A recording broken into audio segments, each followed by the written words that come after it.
అత్యంత దారుణమైన విషాదం జరిగింది. నిజంగా ఎంత అత్యంత దారుణమైన విషాదం అంటే, ప్రమాదాలు మన చుట్టూనే తిరుగుతూ ఉన్నాయి. కానీ మనం గమనించలేకపోతున్నాం. అటువంటి అత్యంత ప్రమాదమైన విషాదమే జరిగింది. ఈ ఏదైతే ఉందో ఈ విషాదం గురించి మనం 100% తెలుసుకోవాలి. తెలుసుకోలేని పరిస్థితిలోని ఇటువంటి విషాదాలు చాలా జరిగే అవకాశాలుంటాయి. చాలామంది ఇటువంటి బాధితులు ఉన్నారు. వాళ్ళందరూ కూడా మేల్కొనే అవకాశం ఉంటది కాబట్టే ఈ విషాదాన్ని మీ ముందుకు తీసుకొచ్చాను. అసలు ఏంటది? ఎక్కడ జరిగింది? దీని నుంచి మనం ఏ విధంగా బయటపడాలి? ఏ విధంగా తెలుసుకోవాలి? అనే విషయాలు ప్రతీది కూడా మీకు pin to pin, point to point చెప్తాను. మీకు క్లారిటీ వచ్చేస్తుందన్నమాట. అసలు ఏం జరిగిందంటే, ఒక గ్రామంలోని సాధారణంగా ఒక కుటుంబం మాట. అందరిలాగే హ్యాపీగా జీవిస్తూ ఉంది. సో, అటువంటి క్రమంలోనే ఆ కుటుంబంలో భార్యాభర్తలు అదేవిధంగా ఒక కూతురు మాట. అంటే ముగ్గురే వాళ్ళ కుటుంబంలోని జీవించేది ముగ్గురు మాత్రమే. సో, ఇటువంటి క్రమంలోనే ఒక అత్యంత ప్రమాదమైన విషాదం బయటపడింది. ఏ విధంగా అంటే, ఎవరైతే తండ్రి ఉన్నాడో తండ్రి హఠాత్తుగా చనిపోయాడమాట. తండ్రి హఠాత్తుగా చనిపోయేటప్పటికి భార్య మొత్తం ఊరు వాళ్ళందరికీ చెప్పింది. బంధువులందరికీ చెప్పింది. చెప్పి ఇలా చనిపోయాడు. తెల్లారి లేచి చూసేటప్పటికి ఏమో ఉలుకు పలకంకుండా ఉన్నాడని చెప్పేసి అందరికీ చెప్పింది. మొత్తం బంధువులంతా కూడా వచ్చారు. అంత్యక్రియలు చేద్దామని చెప్పేసి ఏదైతే ఆ చనిపోయిన వ్యక్తినైతే మొత్తం అందరూ చూస్తా ఉన్నారు. అటువంటి క్రమంలోనే ఒక ట్విస్ట్ బయటపడ్డదన్నమాట. ఎంత పెద్ద ట్విస్ట్ అంటే నిజంగా ఇప్పుడు చెప్పబోతాను, మీరు షాక్ గురవుతారు.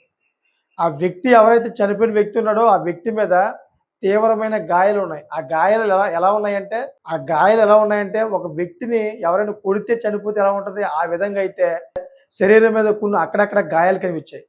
ఎప్పుడైతే ఈ బంధువులందరూ కూడా ఆ గాయాలు చూసారో వాళ్ళకి డౌటొచ్చిందన్నమాట. డౌటొచ్చి భార్యని నిలదీశారు. "ఏమైంది? ఏమిటి ఇలాగా ఇయన్నీ కూడా గాయాలు కనిపిస్తున్నాయి? నువ్వు అనారోగ్యంతో చనిపోయాడని చెప్పావు కదా! ఇదేంటి ఇలా ఉందని" చెప్పేసి అడిగితే పొంతన లేని మాటలు చెప్తోందంట. ఈ పొంతన లేని మాటల వెనకాల చాలా పెద్ద భయంకరమైన అబద్ధం ఉందన్నమాట. పెద్ద భయంకరం అబద్ధం. ఇతన్ని చంపడానికి అంటే భర్తని చంపడానికి ప్రధానమైన కారణం ఎవరు తెలుసా మీరు? ఎవరైతే ఈ భార్య, కూతురు ఉన్నారో వీళ్ళిద్దరిని కలిపి సొంత భర్తని చంపేశారన్నమాట. ఇక్కడ కొన్ని చాలా ట్విస్ట్‌లున్నాయి. ట్విస్ట్‌లేంటని మీకు చెప్తా ఉంటాను. ముందు ముందు మీకు తెలుస్తదన్నమాట. ఎందుకిలా చంపేసిందంటే, ఫస్ట్ అయితే గనక మనం మాట్లాడుకుంటే, ఎవరైతే ఈ భార్య ఉందో, ఈ భార్య తన అల్లుడితోటి అక్రమ సంబంధం పెట్టుకొని, తన అల్లుడికి ఈ భర్త పేరు మీద ఏదైతే ఒక ఎకరన్నర పొలం ఉందో, ఎకరన్నర పొలం రాయించాలని చెప్పేసి ఎప్పటినుంచో కూడాను బాగా బలవంతం పెడుతుందంట. ఇలా బలవంతం పెడుతుంటే ఆ వ్యక్తికి ఎక్కడో డౌటొచ్చింది. ఇదేంటి అత్తమాటలు కూడాను అల్లుడికి పొలం రాసేయమంటుంది. ఉన్నది నా దగ్గర ఎకరన్నర పొలమే కదా! లాస్ట్‌కి వెళ్ళేది అమ్మాయికే కదా ఎళ్తది. ఇదేంటి అత్తమాట ఇలా అంటుందని చెప్పేసి ఆ వ్యక్తికి కూడాను డౌటొచ్చిందన్నమాట. ఏమని? అంటే ఈ మహిళ తన అల్లుడితోటి అక్రమ సంబంధంతో ఉందని చెప్పేసి అనుమానించడం మొదలెట్టాడు. ఆ అనుమానమే లాస్ట్‌కి నిజమైంది. తన అల్లుడు ఎవరైతే ఉన్నారో అంటే కూతురికి పెళ్లయిపోయింది. కూతురికి పెళ్లయిపోయిన తర్వాత అల్లుడితోటి అక్రమ సంబంధం పెట్టుకుందన్నమాట. సో, అల్లుడితో ఇలా మాట్లాడి, "మీ మామగారైతే లాస్ట్‌కి ఆస్తి ఇచ్చేలా లేడు. మీరిప్పుడు అనుభవించుకునేలా లేరు. ఏదో విధంగా అయితే పథకం ప్రకారం చంపేద్దామని" అల్లుడితో చెప్పడంతోటి అల్లుడు, కూతురు అదేవిధంగా అత్తగారు ముగ్గురు కలిపి నైట్‌కి నైట్ ప్లాన్ వేసి అతన్ని అత్యంత దారుణంగా కొట్టి చంపేశారన్నమాట. చూడండి ఎంత దారుణంగానో. పాపం ఇంటికొచ్చిన వ్యక్తిని ఒక ఐరన్ రాడ్ ఇచ్చుకొని కొట్టారంట. ఒకేసారి ఐరన్ రాడ్ ఇచ్చుకొని కొట్టడంతోటి కుప్పకూలిపోయాడంట పాపం ఆ వ్యక్తి. ఆ తర్వాత ఏదైతే బీర్జాలు ఉంటాయో కింద ఆ ఐరన్ రాడ్ ఇచ్చుకొని భార్య బీర్జాల మీద గట్టిగా కొట్టిందంట పాపం. కొట్టడంతోటి నొప్పి భరించలేక పాపం కొట్టుమిట్టాడుతూ పాపం చనిపోయాడంట. ఆ తర్వాత డెడ్ బాడీని ఏమీ తెలియనట్టు ఎవరైతే కూతురు, అదేవిధంగా అల్లుడు ఉన్నారో వాళ్ళ యొక్క సొంత ఊరికెళ్ళిపోయారన్నమాట. అంటే వాళ్ళ యొక్క అల్లుడి యొక్క సొంత ఊరికి. వెళ్ళిపోయారు ఏమీ తెలియనట్టు. తర్వాత తెల్లవారుజామున ఈవిడ నాటకం మొదలైందన్నమాట. ఏ విధంగా చనిపోయాడు, ఇంకేముంది ఆరోగ్యం బాలేదు 2 రోజుల నుంచి. హఠాత్తుగా చనిపోయాడని చెప్పేసి మొత్తం ఊర్లోని అల్లరి పెట్టింది. ఇలా అల్లరి పెట్టడంతోటి ఊరోళ్ళందరూ కూడా అదే అనుకున్నారన్నమాట. నిజంగానే కొంచెం వయసుకొచ్చింది కదా! చనిపోయి ఉంటాడని చెప్పేసి పాపం అందరూ కూడా అదే విధంగా అనుకున్నారు.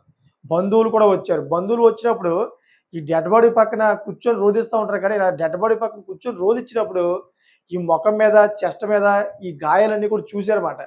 ఇదేంటి ఆరోగ్యం బాగోలేదన్నావు, మొత్తం ఒంటంతా కూడా దెబ్బలు కనిపిస్తున్నాయి. ఏమైందని గట్టిగా ఆరా తీస్తే ఈ పనికిమాలినది మొత్తం చెప్పిందన్నమాట. చూడండి ఎలా తయారవుతున్నారు చూడండి ఒకసారి. సమాజంలోని విలువలు మర్చిపోయి ఎక్కడెక్కడికో వెళ్ళిపోతా ఉన్నారు. సొంత వ్యక్తులను చంపేసుకుంటా ఉన్నారు. ఇప్పుడు చూడండి దానివల్ల ఇప్పుడు ఏం ఉపయోగం వాళ్ళకి? ఏదైతే ఎకరాల పొలం కోసం ఆశపడ్డారో ముగ్గురు కూడాను, అంటే అత్త అల్లుడిని ఆశపడ్డది. అల్లుడేమో ఆ పొలం కోసం ఆశపడ్డాడు. కూతురు కూడా ఆశపడే ఉంటుంది మరి. సో, ఇప్పుడు పొలం దక్కలేదు, తండ్రికి దక్కలేదు, అటు అల్లుడు దక్కలేదు. మొత్తం అందరూ కూడా ఇప్పుడు జైలుకెళ్తారన్నమాట. ఎందుకంటే సుప్రీంకోర్టు ఆర్డర్ తెలుసు కదా మీకు. ఏదైతే పొలం కోసం సొంత వ్యక్తుల్ని చంపేస్తారో, ఆ పొలం ఆస్తులు వాళ్ళకి దక్కవని చెప్పేసి సుప్రీంకోర్టు ఆల్రెడీ తీర్పిచ్చింది. అంటే కావాలనే ఉద్దేశపూర్వకంగా ఆస్తులు దెబ్బేయడం కోసం చంపే వాళ్ళకి ఆ ఆస్తులు దక్కవని చెప్పేసి ఆల్రెడీ సుప్రీంకోర్టు ఎప్పుడో తీర్పిచ్చింది. వీరందరికీ చట్టాలు తెలీదు. చట్టాలు తెలియక ఇటువంటి పనులు చేస్తా ఉన్నారు. ఇప్పుడు మొత్తం ముగ్గురు కూడా కటకడాలో ఎళ్లి కటకడాలు లెక్కేస్తూ ఉంటారన్నమాట జైల్లోని. నాకు తెలిసిన మట్టుకైతే ముగ్గురికి ఒక 10 సంవత్సరాలు జైలు శిక్ష విధిస్తారు. 10 సంవత్సరాలు జైలు శిక్ష విధించిన తర్వాత దాన్ని మళ్ళీ ఎక్స్‌టెన్షన్ చేస్తారన్నమాట. అంత తేలిగ్గా వదిలే ప్రసక్తే ఉండదు. ఎందుకంటే పక్కా ప్లానింగ్ చేసి చంపేశారు కాబట్టి మొత్తం అన్నీ కూడాను. అది కూడా ఆధారాలు లేకుండా రూపుమాపు చేద్దామని చెప్పేసి ప్రయత్నాలు చేశారు కాబట్టి ఇయన్నీ కూడా ఆటిల మీద అభియోగాలు మోపి కేసులు నమోదు చేస్తారన్నమాట. అంతేగాని అంత తొందరగా వదిలే ప్రసక్తే లేదు. చూడండి ఏ విధంగా నేటి సమాజంలోనే మానవుని యొక్క విలువ ఏ విధంగా మంటగలిసిపోతా ఉందో. అక్కడ మనిషి కనిపించట్లేదు. ఆస్తే కనిపిస్తుంది. అంతేకాకుండా కొంతమందికి పడక సుఖమే కనిపిస్తుంది గానీ, ఆ వ్యక్తి యొక్క కష్టం, ఆ వ్యక్తితో కనీసం ఒక 30 సంవత్సరాలు జీవించింది. ఆ 30 సంవత్సరాలు పడిన కష్టం, ఆ 30 సంవత్సరాలు ఉన్నటువంటి ప్రేమ గుర్తు రాలేదన్నమాట. నిన్న కాక మొన్న వచ్చిన అల్లుడి ప్రేమ గుర్తొచ్చింది తప్ప, ఆ సొంత భర్త ప్రేమ మాత్రం గుర్తు రాలేదు. అలా చేసుకొని లాస్ట్‌కి మొత్తం ముగ్గురు కూడా జైలు పాలయ్యారు. చూడండి నేను అందుకే చెప్తున్నాను ప్రతి ఒక్కరు కూడా ఈ వీడియో చేయడానికి ప్రధానమైన కారణం ఉంది. చాలామంది ఈ మధ్య కాలంలోని ఈ విధంగా అయితే అక్రమ సంబంధాలు పెట్టుకొని, ఈ విధంగా వాళ్ళకి వాళ్ళే చంపేసుకొని, వాళ్ళ యొక్క భవిష్యత్తుని రోడ్డున పెట్టేసుకుంటున్నారన్నమాట. వాళ్ళ పిల్లల భవిష్యత్తు పోతుంది, వాళ్ళ భవిష్యత్తు పోతుంది. ఇక్కడ కూతురు భవిష్యత్తు 100% పోయింది. కూతురు కూడా జైలుకెళ్తది. ఇంక వాళ్ళకి పరువేముంటది? ఒకవేళ ఊర్లోకి వచ్చినా గానీ ప్రతి ఒక్కరు కూడా చీ చీ అంటారు. మొఖం మీద ఉమ్మేస్తారు. మరి ఎవరికి కూడా మొఖం చూపించుకునే ప్రసక్తే ఉండదన్నమాట. అంటే కనీసం వాళ్ళు ఏదైతే చుట్టాలుంటారో బంధువులు కూడా వాళ్ళు మొఖం చూపించుకోలేదన్నమాట. ఇదంతా ఎక్కడ జరిగిందంటే తెలంగాణలోని మేడ్చల్ జిల్లా ఏదైతే ఉందో కొండప్పల్, ఈ కొండప్పల్ ఏరియాలో జరిగిందన్నమాట. ఆ ఏరియాలో అందరూ కూడా చీ చీ అన్నారు నిజంగాను. ఇటువంటి వ్యక్తులని నిజంగానే ఇటువంటి వ్యక్తుల్ని ఈ సమాజం నుంచి బహిష్కరించాలని చెప్పేసి ప్రతి ఒక్కరు కూడా ఉమ్మేస్తా ఉన్నారన్నమాట. ఎందుకంటే వాళ్ళు చేసిన పని ఆ విధంగా ఉంది. చాలా దారుణమైన పరిస్థితి అనిపిస్తున్నది వాళ్ళకి కూడా. మా యొక్క ఏదైతే గ్రామం ఉందో ఆ గ్రామ ప్రజలు కూడాను సిగ్గుతో తలదించుకుంటూ ఉన్నారన్నమాట. ఎందుకంటే ఈవిడ వయసు చాలా ఎక్కువ. అల్లుడి వయసు చాలా చిన్నది. అటువంటి అల్లుడి వయసు కొడుకు వయసు ఉన్నటువంటి అల్లుడితోటి ఇలా అక్రమ సంబంధం పెట్టుకొని 30 సంవత్సరాల నుంచి ప్రేమించి నీ తోడుగా ఉన్నటువంటి ఒక భర్తని ఈ విధంగా చంపేస్తావని చెప్పేసి అందరూ కూడాను చీ కొడతన్నారన్నమాట. కానీ చాలామంది మహిళలకి అయేమీ కనిపించట్ల. ఆళ్ళేంటంటే వాళ్ళకి పడక సుఖం ఉంటే చాలు. ఇంకేం అక్కర్లేదు వాళ్ళకి. పడక సుఖం ఉంటే చాలన్నమాట. వాళ్ళ కన్న కూతుర్లను చంపేయొచ్చు. వాళ్ళ యొక్క కొడుకులను కూడా చంపేయొచ్చు. లేకపోతే భర్తను కూడా చంపేయొచ్చు. ఇటువంటి పరిస్థితుల్లో ఉన్నారు. అందుకే ప్రతి ఒక్కరు కూడా చెప్తా ఉన్నాను. మీ కుటుంబ సభ్యులైనా, మీ బంధువులైనా ఎవరైనా గాని, మీ పక్కనే మొత్తం ఇటువంటి ప్రమాదాలన్నీ కూడా తిరుగుతా ఉన్నాయి. అందుకని మీరు తగు జాగ్రత్తగా ఉండండి. లేని పక్షంలోని మీ ప్రాణాలు పోయే అవకాశం ఉంది. మీరు చాలా లేజీగా తీసుకుంటున్నారేమో. ఏదైతే అక్రమ సంబంధం అనే భావన ఎక్కడైతే ఏర్పడుతదో, ఒకవేళ మీలో మీకే మనస్పర్ధలొచ్చి ఆల్రెడీ భర్త అయినా గాని, భార్య అయినా గాని వేరే వాళ్ళతోటి ఇటువంటి అక్రమ సంబంధ కార్యక్రమాలు ఇటువంటి అక్రమ సంబంధం కలిగి ఉంటే గనక, మీకు ఆల్రెడీ గొడవలు అవుతుంటే గనక 100% దీని గురించి మీరు ఒక ప్లానింగ్‌లో ఉండండి. అంటే మిమ్మల్ని ఎప్పుడైనా చంపే అవకాశం ఉంటది కాబట్టి మీరు ఎప్పటికప్పుడు మెలకువగా ఉండండి.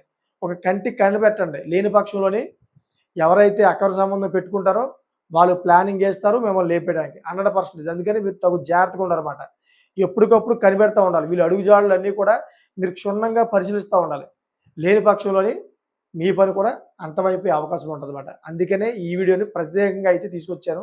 ప్రజలందరూ కూడా చూసి తగు జాగ్రత్తగా ఉంటారని, అదేవిధంగా ఎంతో కొంతమంది ఇటువంటి విషయాల్లోని కొద్దిగా బయటపడతారని, వారి యొక్క ప్రాణాలు కాపాడుకుంటారని చెప్పేసి ఈ వీడియో తీసుకొచ్చాను.